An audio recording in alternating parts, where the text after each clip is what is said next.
In medieval England between 1240 and 1260, thousands of beautiful young women were forced into convents against their will. Their heads shaved in public, bodies wrapped in scratchy black cloth, and spirits broken by torture disguised as devotion. Their crime being born to fathers who couldn't afford dowies. When a powerful man wanted to marry you, but your father was more married to ale than his duties, the convent wasn't salvation. It was a death sentence. Here's what life was really like as a forced medieval nun. So yeah, if these stories work for you, subscribe, and I'm curious, what time is it where you are? Comment below. Last week someone from Canada said they listened during lunch breaks. Not judging, just wasn't expecting that. All right, medieval nuns tonight, but wait, are you comfortable? No, really. Check. Pillows, blankets, the whole deal. Where we're going, you'll want to be settled. Your eyes snap open to darkness. Cold seeps into your bones from the stone floor beneath you. The scrap of old curtain you've been given as a blanket might as well be nothing against the bitter chill that fills the convent at night. Your body aches. Your stomach twists with hunger. Your knees still throb from kneeling on hard stone for 7 hours straight yesterday. This is your life now. The life of a medieval nun in 1240. And you never chose it. Wind howls through the cracks in the stone walls. Rats scurry somewhere nearby, and honestly, you're jealous of them. At least they have fur. At least they can find food. You reach up instinctively to push hair from your face, but your hand finds only the rough stubble of your shaved head. God, you miss your hair. Your hand traces the unfamiliar landscape of your scalp, and you remember the day they took it from you, the day everything changed. You were 15, the second youngest of 5 daughters, born to a father who loved ale more than anything else in this world. Maybe he loved you too in his own strange way. You'd like to believe that, but love doesn't put food on the table. Love doesn't save enough silver for 5 dowies, and when you're born a girl in medieval England, your options are marriage or the church. That's it. Those are the choices, and both require someone to pay. She's the most beautiful girl in the village, you'd heard people whisper, and it was true. By 15, your long hair had grown thick and lustrous. Your eyes were bright, your skin unmarked by disease or hardship, a miracle in itself. And people noticed, including a general in the king's army. You can still picture his face, the way he looked at you in the market that day. Not like you were meat exactly, more like you were a horse he was considering buying, assessing your worth, your breeding potential. He spoke to your father that very afternoon. "I want her for my wife," the general announced, "standing in your tiny home. His boots probably cost more than everything your family owned. She'll make strong sons. She's got good hips." You think about this memory often lying here in the dark, the way they discussed you. Not a person, but a possession. Still, a general's wife's silk dresses meet with every meal, a warm bed. Your father's face had lit up until the general's family named their price. "They want how much for dowry?" Your father had sputtered later that night, drunk as usual, silver enough to sink a ship. Your older sisters were already married off, each doughy smaller than the last. As your father's drinking drained what little money came in, by the time your turn arrived, the barrel was empty. The general's family wouldn't budge on the price. That's when your father heard the whispers. The church was secretly paying families to take their young daughters as nuns. Not much, but enough for several months of ale. "The general will find another pretty face," your father said, kissing your forehead that last night in your home. "God will take care of you, love. And with this silver, I'll take care of myself." You blink back to the present, to the cold stone beneath you. The moonlight filtering through a narrow window catches on something shiny across the room. A brass tray one of the older nuns uses for washing. You remember seeing your reflection in it that first day, the shock of your Shah head, your beauty stolen in one cruel hour. The churchmen had come at dawn. No warning, no chance to say proper goodbyes. They dragged you out into the village square where everyone could see. "Wait, what's happening?" you asked, your voice small as neighbors gathered to watch. The churchman's voice boomed for all to hear. This girl gives herself to God, but you hadn't given yourself to anyone. You'd been sold. Hold her, one said, and rough hands gripped your shoulders as another produced a knife. You still remember the sound, the soft, terrible whisper of the blade against your scalp, the weight of your hair as it fell in piles at your feet. Women in the crowd gasped. Some looked away, others stared, their eyes a mixture of pity and relief that it wasn't their daughter. This is happening too fast, you thought. This can't be real, but it was, and it was just the beginning. They shoved you into a rough black cloth that smelled like mold and old sweat. It scratched against your skin, so different from the simple but soft dress you'd worn your whole life. The coarse fabric felt like punishment against your skin, which you'd soon learn was exactly the point. You caught your reflection in that brass tray when they first brought you to the convent. A stranger stared back. Gone was the village beauty. In her place, this creature, pale, shy, scared. When they first showed you to your quarters, you couldn't believe it. No bed, just a corner of a stone room shared with 3 other new initiates. No pillow, no blanket, just that scrap of old curtain. You thought about running that first night, but where would you go? Your father had the church's silver now, likely already spent on ale. The village would turn you away, a disgraced almost nun with a shaved head. No one would marry you now. No one would help you, so you stayed, and you learned the Mother Superior, a woman whose face looked like it had never known a smile, laid out your new life with cold precision. You wake at 4 with the bell, she said, her voice like stone against stone. Prayer until sunrise, then work, then more prayer, then more work. You speak only when spoken to. You eat only what and when we tell you. You nodded, numb. Do you think this is harsh? She asked, noticing your expression. No, Mother, you whispered, though of course you did. Good, because this isn't the harshness.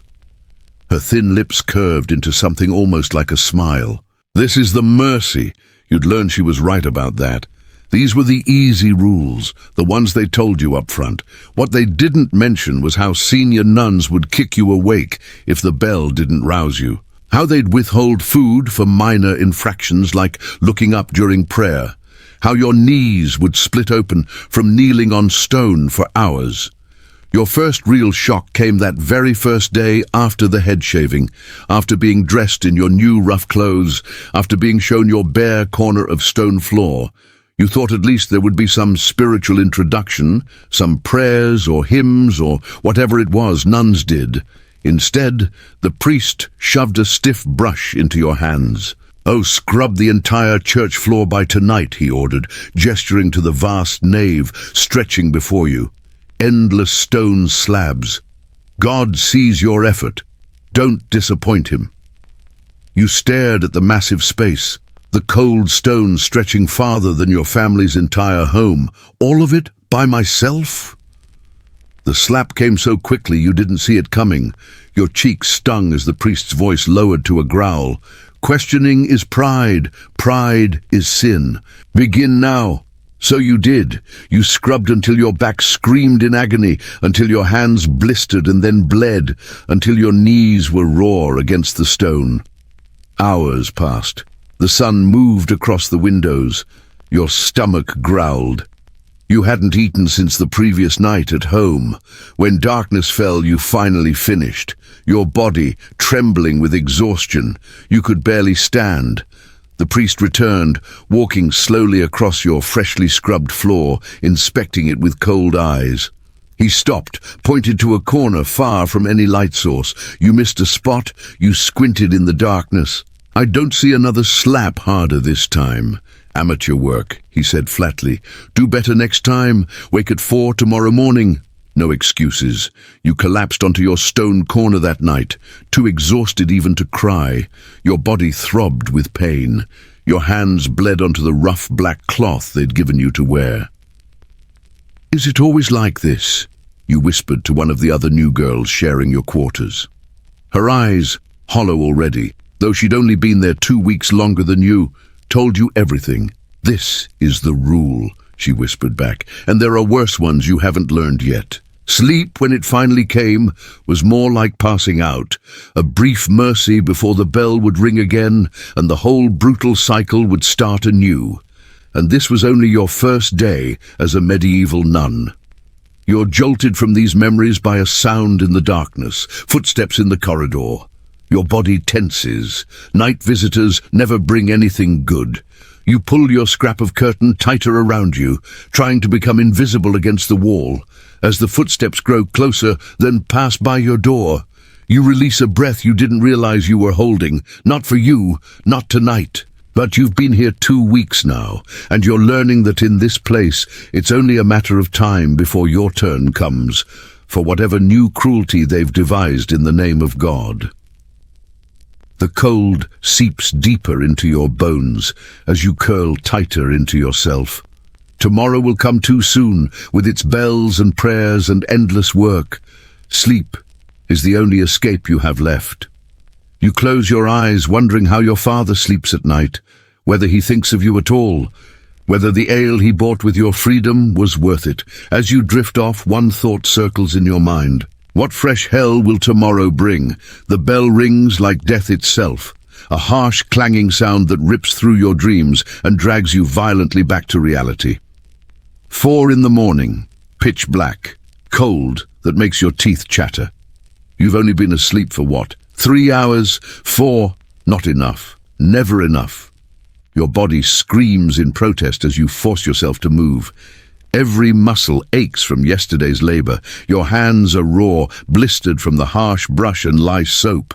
Your knees throb from hours pressed against stone. But you can't be late. Not again. Sister Agnes was late yesterday, just by minutes. You all watched as they made her kneel on dried peas in the corner all day, rosary beads cutting into her fingers as she repeated prayers until her voice gave out. "Move, girl." A senior nun stands in the doorway, her face a pale oval in the darkness. She carries a thin switch, tapping it against her palm. You felt it sting before. Chapel now. The 4 of you scramble up from your stone corners. No time to adjust your clothes or rub feeling back into frozen limbs. Just stumble out into the dark corridor, following the bobbing lantern ahead. In your head, you're like, what kind of God wants worship at 4 in the damn morning when it's too dark to even see his supposed creation? But you keep that thought buried deep. Thoughts like that earn worse than the switch. The chapel is somehow colder than your sleeping quarters. Massive stone walls trap the night chill. Hold it close like a lover.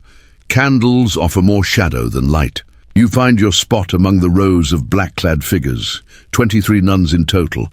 Some old arrived as girls, decades ago, their faces carved with permanent frowns. Some new like you, still adjusting to this brutal life. You think they'd let you ease into things, a gradual introduction to non-life. Nope, they throw you straight into the deep end. Swim or drown, mostly drown. Kneeling begins immediately. Not comfortable kneeling on cushions, bare knees on stone. The already form scabs from yesterday break open again. You feel warm blood trickle down your shins. The prayers start, Latin words that mean nothing to you. Hours of them. Endless streams of sounds you're supposed to repeat but can't understand. The abbot's voice drones on and on and on. His eyes scan the rows, looking for drooping heads for signs of weakness. Ora pro nobis, they chant. Ora pro nobis, you mumble back, having no idea what you're saying. Your head spins from hunger. Yesterday's meal was a thin jarl and a crust of bread, barely enough to keep a bird alive. Your stomach cramps painfully. The senior nuns told you that hunger brings you closer to God, that suffering is holy. Feels like if you're being honest. The morning light finally begins to filter through the high windows. One tiny mercy. It means the morning prayers are almost done. 7 hours of kneeling and chanting and trying not to pass out. Is 7 hours closer to heaven, they say, feels more like 7 hours closer to the grave. As the first real light touches the chapel floor, you notice something. An apple. Sitting near the altar, Catching the pale sunlight, your stomach clenches violently at the sight. When was the last time you had fresh fruit? You can't even remember. The priests and senior nuns have food like this. Real food. You've seen them eating in their private quarters. Meat, cheese, bread that isn't moldy, wine. But for new initiates, scraps, punishment rations, fasting for purification. The abbot finally signals the end of morning prayers. The nuns rise stiffly, bones cracking, suppressed groans as circulation returns to aching legs. You stand too quickly, and nearly faint black spots dancing in your vision. Sister Millicent beside you doesn't rise fast enough. The abbess is on her immediately, lazy in devotion, lazy in spirit. She hisses, grabbing the girl's ear and twisting hard. Extra prayers tonight for you. And just like that, another 12 hours of kneeling added to someone's torment. You move with the others toward the doorway, but as you pass near the altar, that apple calls to you like a beacon. Without thinking, honest to God, without any actual thought, your hand reaches out, trembling. The smack is so sharp and sudden that you yelp. Mother Agnes, the oldest and cruelest of the senior nuns, stands beside you, ruler in hand, your fingers stinging from the blow. "No food," she says, voice like gravel. 3-day water fast for new nuns. You must purify. She leans closer, her breath sour. "It's our tradition. 3 days. You've already barely eaten since arriving. Your legs feel like they might give out at the very thought, but you start to protest. Then catch yourself. Too late. Mother Agnes's eyes narrow to slits. You question the holy ways. She raises her voice so all can hear. Our newest sister thinks herself above our sacred traditions. All eyes turn to you, some with judgment, some with pity, some with the dead emptiness of those who've been here too long to care. "No, mother," you whisper. "I was merely silence." Her bony finger points to a spot before the altar. "Kneel there. Contemplate your pride. No water today either." So you kneel. What choice do you have? Kneel as the rest file out to breakfast, such as it is. Kneel as the sun climbs higher, casting rainbow patterns through the stained glass. Kneel as your empty stomach twists and cramps, and your parched throat begs for relief. Hours pass this way. The stone beneath your knees no longer hurts. It's gone numb. Small blessings, footsteps behind you. You don't turn. You've learned that much. "You're the new one," a voice says. Younger than Mother Agnes. Not unkind exactly, but careful. The pretty one from the village. You say nothing. Eyes fixed on the crucifix ahead.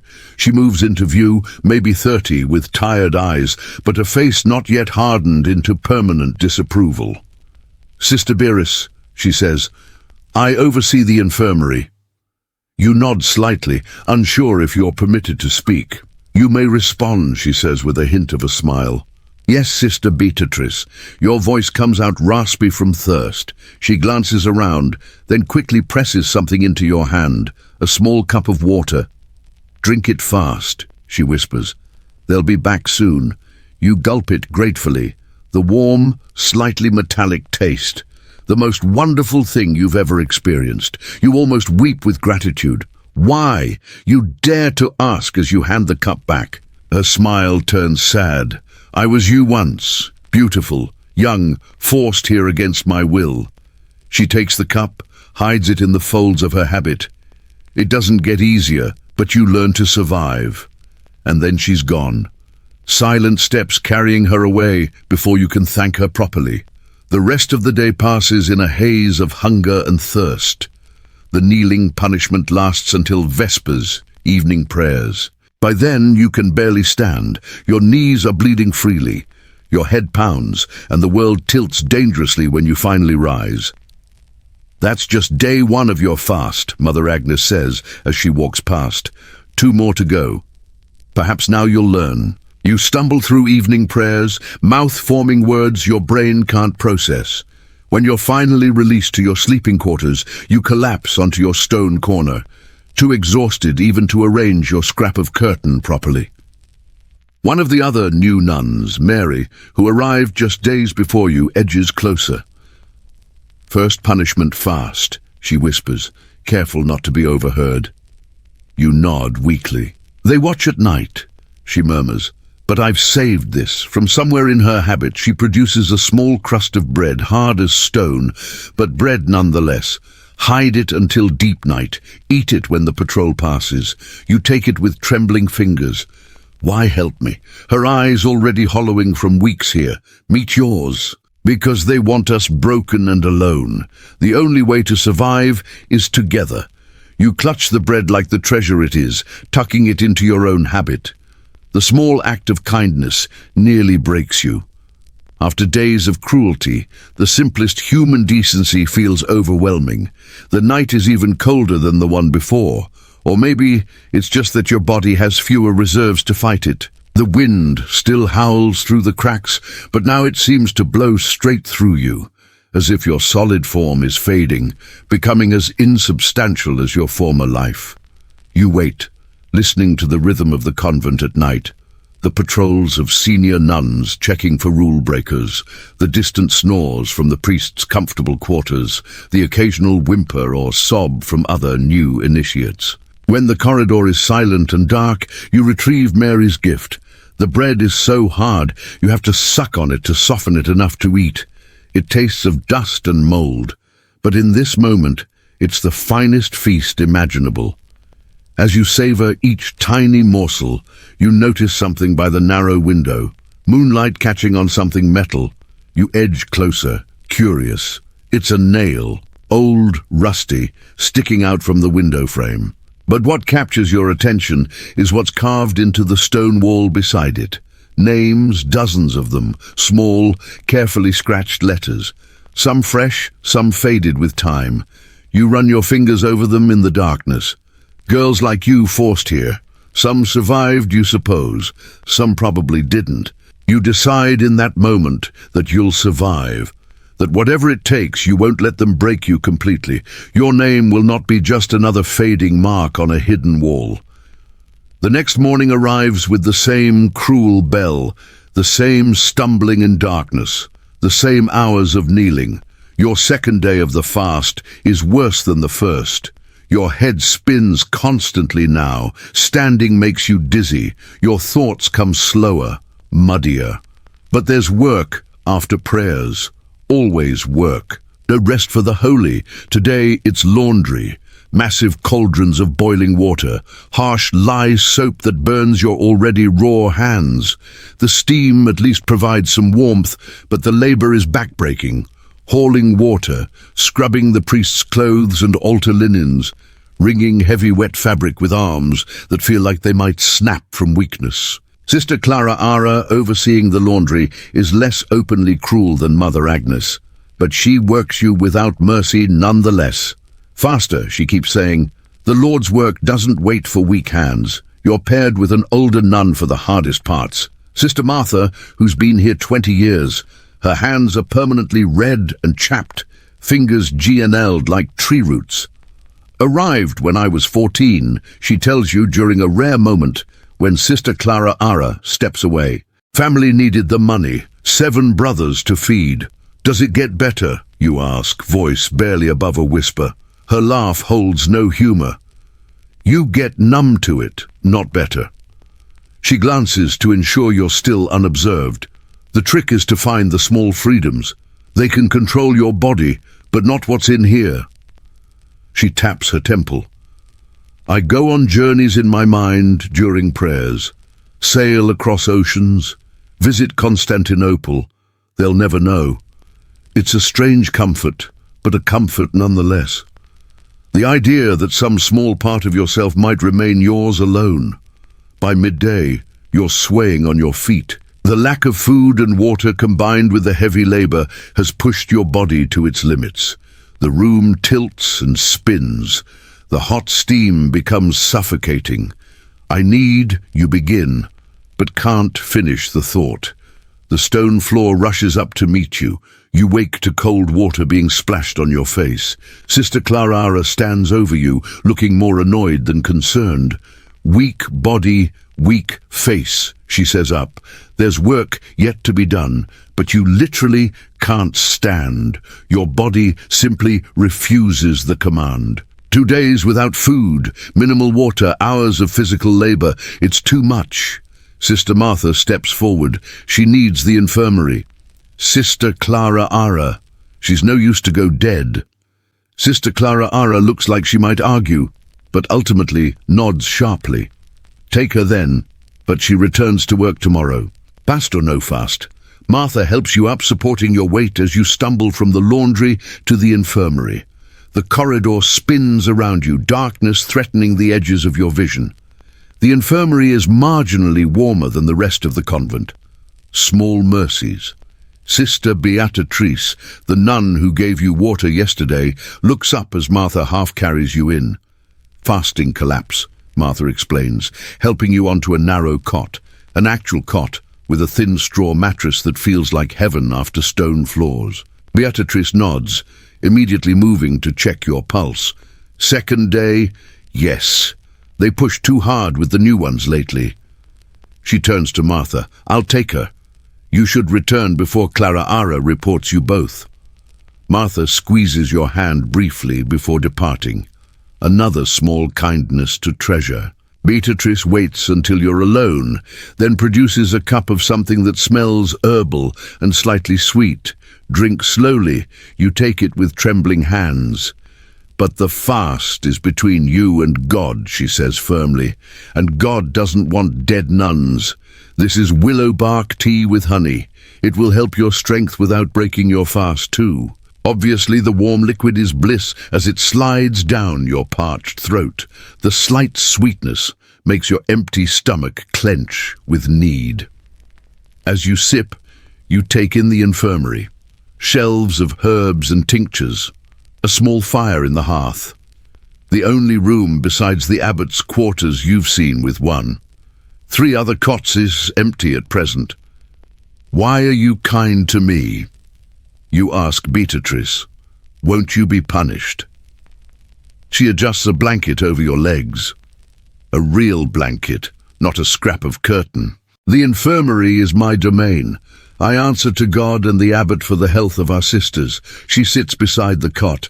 And yes, I remember my own first days here, 20 years ago now. 20 years, you echo, unable to imagine enduring this life for so long. I was 14. My father lost our home to gambling. The church offered him silver. Her voice is matter-of-fact, as if discussing the weather rather than the selling of a child. I fought at first. We all do. What changed? I found purpose in healing. It's the one true Christian work in this place. Her eyes hold a quiet defiance. The rest, the punishment, the starvation, the breaking of spirit, that's not God's work. That's men using God's name for control. It's the most heretical thing you've heard since arriving. You glance nervously at the door. Beatrice smiles sadly. Don't worry, this room is safe for truth out there. She gestures toward the door.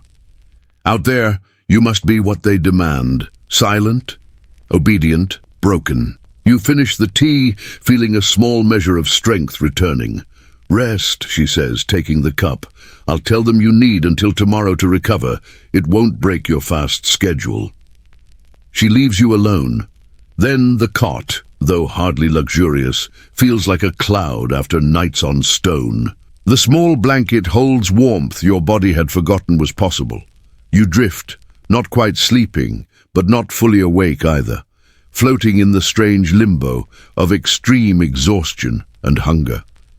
Voices outside the door pull you back to awareness. Beatrice and someone else, a man's voice, the abbot. She's weak, he's saying, perhaps not suitable for our order. She's strong, Father. Beatrice counters. Her body simply needs adjustment to our ways. 3 have died this winter already. We cannot afford burial rites for more failures. Died? Your blood runs cold. They've worked girls to death. She'll recover. Beatrice insists by tomorrow. I stake my position on it. A pause. See that she does. Our benefactors expect results from their donations. Benefactors. Donations. The words swim in your exhausted mind. Your father received silver. Yes. But it seems the church is running a business here, taking unwanted girls, working them to death, all while collecting donations from their families. The door opens and closes. You quickly shut your eyes, feigning sleep. Footsteps approach your cot. "I know you're awake," Beatrice says softly, "and that you heard." You open your eyes. They let girls die. Her face is grim. Not intentionally, but yes, the young ones, the delicate ones. The regime is too harsh. Pneumonia, starvation, work injuries. There are many ways to die here, and the families never know. They're told their daughters died in Christ's service, a holy death. The bitterness in her voice is subtle, but unmistakable. Most never ask questions. You try to imagine your father receiving news of your death. Would he mourn? Or simply order another ale with the silver he received for you? Will I die here? The question slips out before you can stop it. Beatrice's hand finds yours, surprisingly warm. Not if I can help it, but surviving here requires more than just physical strength. It requires, she searches for the word adaptation, learning which rules must be obeyed absolutely and which have flexibility like drinking tea during a fast, you say. Her smile is quick. "Exactly. Teach me," you whisper. "Please, I want to survive." She squeezes your hand once, then stands. "Rest now. Tomorrow you return to their world of rules and punishment." But remember, there are pockets of mercy even in the cruelest places. Find them.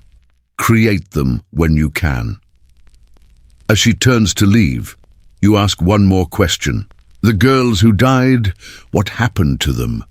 Beatrice pauses at the door. They're buried behind the north wall.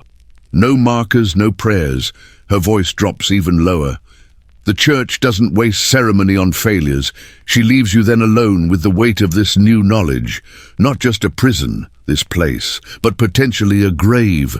The carved names on your dormitory wall take on new meaning. Perhaps not just a record of those who passed through, but a desperate attempt to ensure they wouldn't be completely forgotten. You close your eyes, feeling the softness of the cot beneath you, knowing it's a brief respite before returning to stone floors and endless labor. Tomorrow you'll go back to the fast, to the punishment, to the regime designed to break your spirit. But something has shifted inside you. A determination hardens. You will learn the rules of survival here.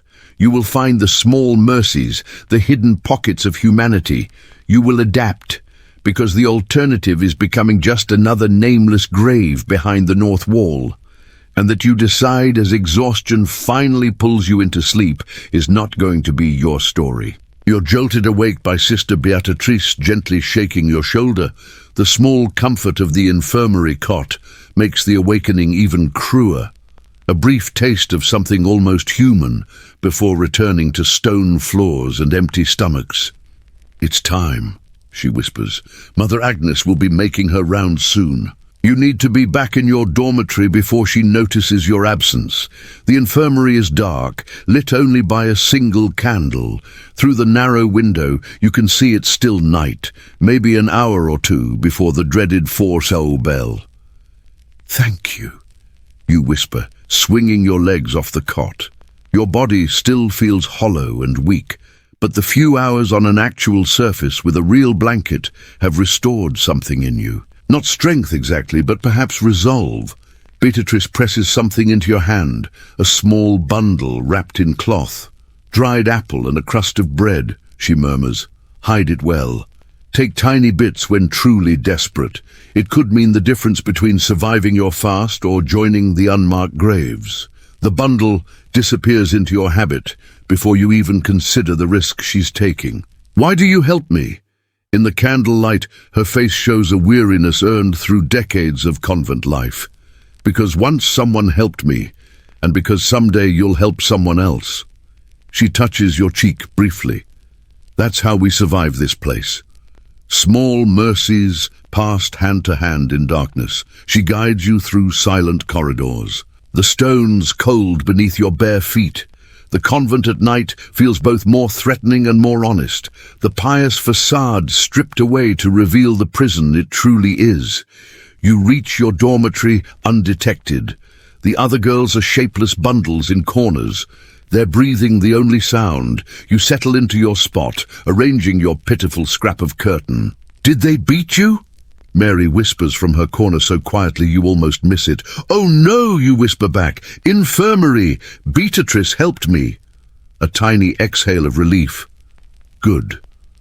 Mother Agnes wanted you punished more, but the abbot said no more dead novices this winter.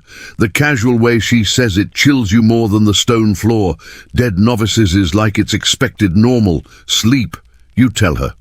Bell comes soon, and it does far too soon. The familiar clanging that's already becoming the soundtrack to your nightmares.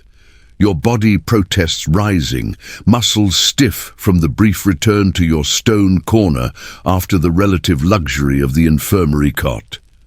Today marks your third day of fasting. The hunger has changed now, no longer a sharp pain, but a hollow emptiness, a light-aidedness that makes the world seem slightly unreal.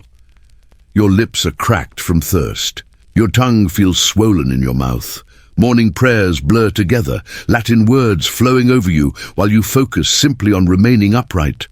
Several times you catch yourself swaying, vision going grey at the edges. Each time you pinch your arm hard, using pain to stay conscious. You're not the only one struggling. Among the 20-odd Black Road figures, at least 3 others are on punishment fasts of various durations. One girl, Catherine, you think her name is, suddenly crumples halfway through the service, hitting the stone floor with a sickening thud. No one moves to help her. The prayers continue uninterrupted, as though nothing happened. The abbot's eyes flick to the fallen girl, then away, his monotonous Latin chanting never faltering. Finally, after what seems an eternity, 2 senior nuns drag Catherine's limp form from the chapel. You never see where they take her. The service simply continues. The gap in the line of kneeling figures, the only evidence she was ever there. What happens to her now? You dare to whisper to the nun beside you. The girl, Margaret, an 18-year-old who's been here 6 months, barely moves her lips as she responds. Depends if she wakes, infirmary if she's lucky, north wall if she's not. The matter-of-fact way she speaks of death here makes your blood run cold. 6 months ago, Margaret probably looked like you, a normal girl with hopes and dreams. Now she discusses a peer's potential death with all the emotion of commenting on the weather. Is that what this place does? Hollows you out until nothing human remains. After prayers comes your work assignment. Today, it's the kitchen gardens. Under normal circumstances, this might be considered a desirable task. Fresh air, less direct supervision. But in your weakened state, digging frozen ground feels like torture. Sister Joan oversees the gardens, an ancient nun with a perpetual squint and hands, like Nile tree roots. She assesses your condition with one glance. Last day of fasting. Yes, you'll be useless. She thrusts a small hand rake at you. Weed the herb beds. Try not to fall face first into them. It's not kindness exactly, but it's less cruelty than you've come to expect. The herb beds at least require kneeling rather than standing, reducing the chance you'll faint again. The winter sun offers little warmth as you work the frozen earth. Your fingers quickly go numb. Your empty stomach cramps, periodically. But there's a strange peace in the mindless task, in being outside the oppressive convent walls, in the simple act of caring for living things. You're the new village girl, aren't you? The pretty one? The voice startles you. A young novice, maybe 14, has approached silently. I was, you say, touching your Shah head self-consciously. Not anymore. The girl kneels beside you, picking up a spare tool to help with the weeding. I'm Elizabeth. Been here 3 months. Her voice drops. Is it true a general wanted to marry you? The question catches you off guard. Gossip, it seems, travels even in silent convents. Yes, but my father couldn't pay the dowry. Elizabeth works beside you, her movements quick and efficient. My family had 7 children, not enough food.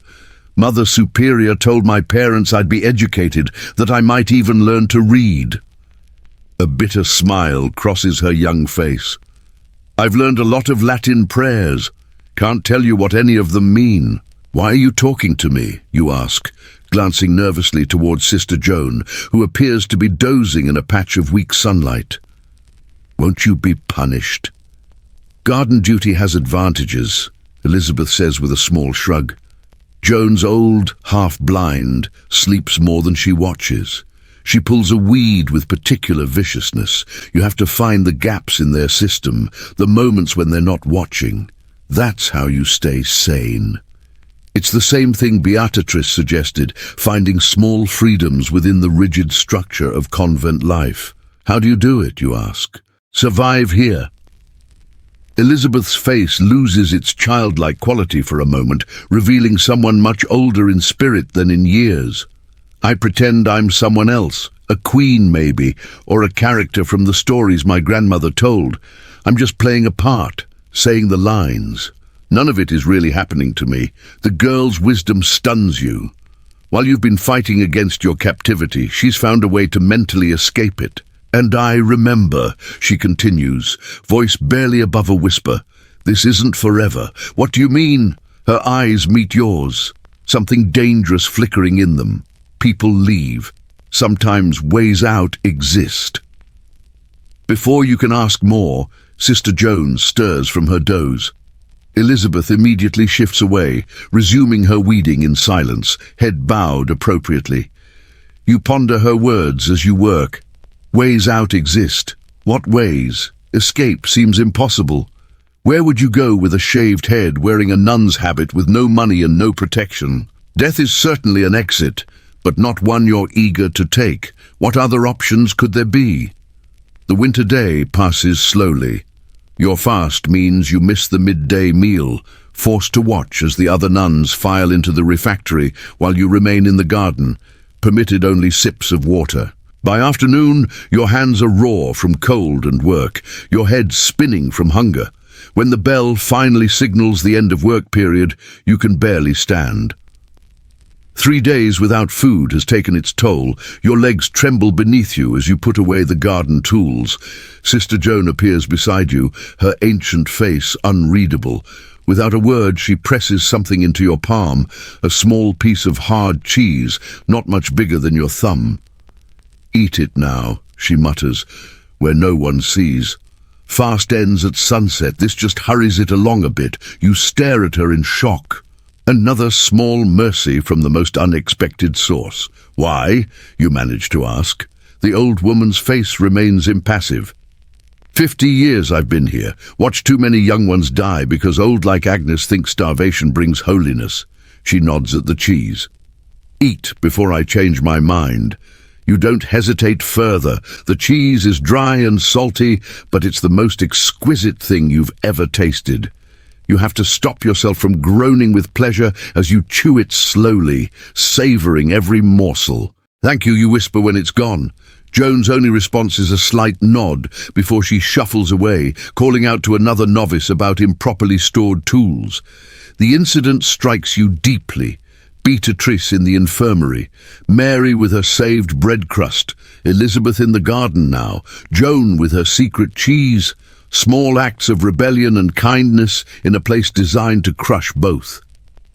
As you make your way to evening prayers, you realize that the convent contains two parallel worlds. The official one of rigid rules and punishments, and the hidden one of tiny mercies passed between women trying to help each other survive. The abbot awaits in the chapel, flanked by Mother Agnes. Your 3-day fast is formally ended with a ceremony that feels more like humiliation than spiritual cleansing. You must kneel before them, confess your sin of gluttony. Though the irony of this, after 3 days without food, isn't lost on you, and promise to better control your earthly appetites. Your fast is complete, the abbot intones. May your spirit be purified through your body's suffering. Mother Agnes looks almost disappointed that you survived the ordeal without further collapse, her thin lips pressed together in disapproval as the abbot permits you to join the others for the evening meal. The meal itself is hardly a feast. thin vegetable soup, a small piece of dark bread, and a cup of watered-down ale. But after 3 days of nothing, it might as well be a royal banquet. You force yourself to eat slowly, knowing that devouring it quickly could make you sick after such prolonged fasting. You're hyper-aware of the food's texture, its temperature, its taste. The simple act of swallowing something sustaining feels miraculous. You notice other novices as watching you with a mixture of relief and envy. Relief that you survived, envy that your punishment is over while theirs continues. That night, back on your stone floor corner, you sleep deeply despite the discomfort. Your body, finally given some nourishment, surrenders to exhaustion. Days pass, then weeks. Winter deepens around the convent, snow piling against the outer walls, ice forming inside on the stone. The cold becomes another form of torture, constant, inescapable, bone deep. Your breath forms clouds in the dormitory. The chapel is so frigid that sometimes the holy water freezes in its basin. You learn the rhythms of convent life, the endless cycle of prayers, work, more prayers, fitful sleep, then prayers again. You learn which rules can never be broken, speaking during great silence, questioning the abbot's authority, and which have some flexibility, the exact duration of prayers when supervisors are absent, the occasional sharing of food. You learn which senior nuns are cruel by nature, Mother Agnes and her circle, and which simply enforce rules out of their own fear, Sister Clara Ara and most others. You learn that the abbot visits the village prostitutes monthly while preaching about the sins of the flesh weekly. Most importantly, you learn to create a separate self, the obedient novice who exists on the outside while your true self retreats deep within. Preserved and protected, one bitterly cold morning in what must be late January, you're assigned to the scriptorum, a rare privilege usually reserved for nuns who've proven their devotion. Your task is simple, grinding pigments for the scribes who illuminate manuscripts. It's mindless work, but it's indoors, away from the biting wind, so you accept it gratefully. Sister Hildegard oversees the scriptorum, a severe woman with ink-stained fingers and surprising knowledge. You grind in circular motions, she instructs, demonstrating with the mortar and pestle. Consistent pressure. Too hard ruins the pigment, too soft wastes time. You follow her guidance, working the blue stone into fine powder. The repetitive motion is almost meditative. Around you, a dozen nuns work in silence, copying texts or creating delicate illustrations. This at least seems like meaningful work, preserving knowledge rather than just scrubbing floors or weeding frozen gardens. You have steady hands, Hildegard comments. After observing your work for a time, perhaps you could learn illumination someday. The comment, the mere suggestion that you might have a future beyond endless punishment, startles you. I would like that, you say carefully. Hildegard's stern face softens almost imperceptibly. The mind needs occupation as much as the body needs discipline. Remember that. She moves away to check another novice's work, leaving you to ponder her words. That night, lying on your stone floor, you reflect on how much you've changed in just a month. Your body has grown thinner, but somehow stronger, adapting to reduced food and constant labor. Your knees have developed calluses from hours of prayer. Your hands have hardened from work. But the greater change is internal. You've learned to create your own private mental world while outwardly conforming. You've discovered the secret network of small kindnesses that help sustain the vulnerable. You've begun to master the art of survival in this harsh place. As if reading your thoughts, Mary shifts in her corner nearby. "You're different," she whispers, barely audible. "When you first came, I thought you'd die within a month." "I almost did," you remind her. "No." She shakes her head slightly. "The ones who die are the ones who fight it too hard or surrender too completely. You found the middle path. You ponder this. Is there really no way out except death?" Mary is silent so long you think she's fallen asleep. Finally, she whispers, There are ways, dangerous ones. Tell me, you urge. Some run away, though most are caught and brought back for public punishment. Her voice drops even lower. Some find protection from powerful men, though the price is high. You think of Beatrix's warning about the higher priest and the others. Some find purpose, like Beatrice with her healing, or Hildegard with her books. They carve out small kingdoms within these walls. A pause, and some just endure year after year until they become Mother Agnes. The thought of becoming like the cruel old nun makes your skin crawl. I won't become that, you vow. We all say that at the beginning. Mary's voice holds a weariness beyond her years. Winter is the hardest. Spring brings opportunities. Wait and watch. Winter indeed feels endless. February brings blizzards that leave the convent isolated for days. Provisions running low, temperatures dropping until even prayer becomes secondary to simply surviving the cold. You all huddle together at night now, rules about individual sleeping spaces temporarily relaxed in the face of potentially freezing to death. It's during one such blizzard night, the wind howling like demons around the convent walls, that Catherine, the girl who collapsed during your fast, begins to cough. Not an ordinary cough, but something deep and rattling that shakes her entire body. By morning, she's burning with fever. By midday, they've moved her to the infirmary. By evening, whispers circulate that she won't last the night. The speed of it terrifies everyone. One day, a healthy young woman, the next at death's door. The convent buzzes with fearful speculation. God's judgment, Mother Agnes declares during evening prayers for her repeated failures in devotion. But later, in the relative privacy of the dormitory, Elizabeth offers a different perspective. It's the cold and hunger, she whispers. Her family was poor. She came here already weak. They worked her too hard, fed her too little. God had nothing to do with it. These competing narratives, divine punishment versus human cruelty, highlight the central tension of convent life. Is the suffering spiritual purification, or simply abuse disguised as devotion? You visit Catherine in the infirmary, when you can slip away unnoticed. Beatrice tends her constantly, but even her healing skills seem inadequate against the raging fever and cough that brings up blood. Will she survive? You ask Beatrice on your third visit. Beatrice's tired eyes meet yours.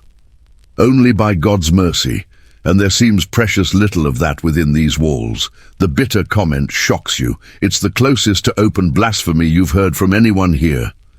Catherine dies just before dawn the following day. They announce it matter-of-factly at morning prayers, as though reporting on the weather or the day's work assignments. Sister Catherine has returned to God's embrace, the abbot intones. Let her example remind us all that our earthly vessels are weak, but our spiritual devotion must remain strong. You watch the faces around you. Most show nothing. Blank masks perfected through months or years of suppressing emotion.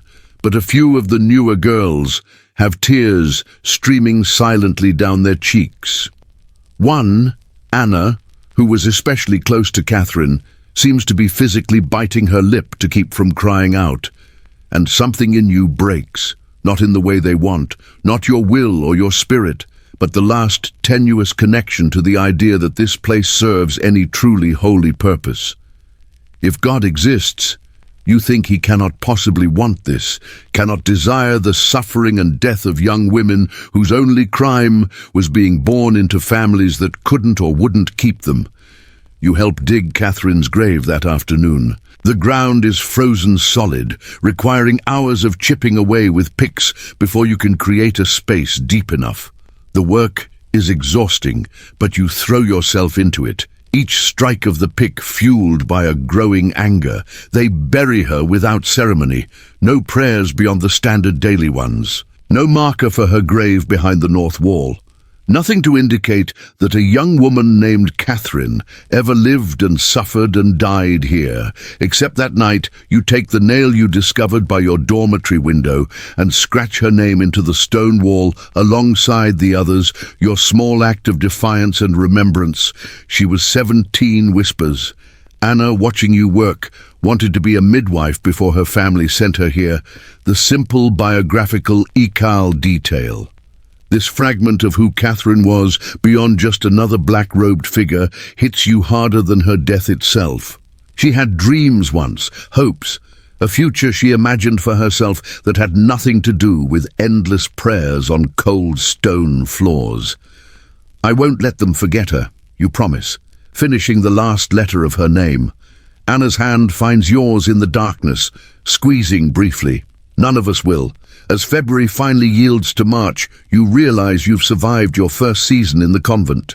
Your body has changed. Thinner, harder, perpetually hungry, but stubbornly alive. Your mind has developed defenses, the ability to appear present during endless prayers while traveling far away in your thoughts. But most significantly, you've developed connections.